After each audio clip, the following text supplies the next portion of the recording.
Hi there, good morning, good afternoon, and good evening.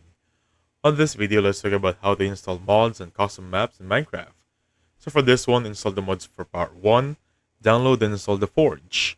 Go to this website. And by the way guys, to check if your website is legit, I have a thing to share to you. That would be NordVPN link or file checker. Analyze that one. If it's green, open it up. So this is going to be the website they're talking about. Download the Forge application or version of Minecraft in here.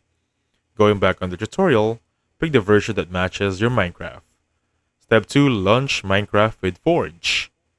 And click on the drop-down menu, choose the Forge profile, click on play. Step 3, downloading the mods. So visit trusted sites like cursed.forge or courseforge.com. Again, if you're given a website, make sure you check it on our VPN link checker. Alright? So you know if it's gonna be legit.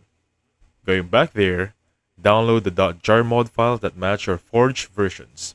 Now step number 4, you need to install the mods by pressing the Windows plus R, type this application or code, and hit enter. Go to Minecraft and open the mods folder. Drop your downloaded .jar files into files and have some fun. Launch and enjoy. So thank you so much for watching. I'll catch you guys on the next one. Goodbye for now.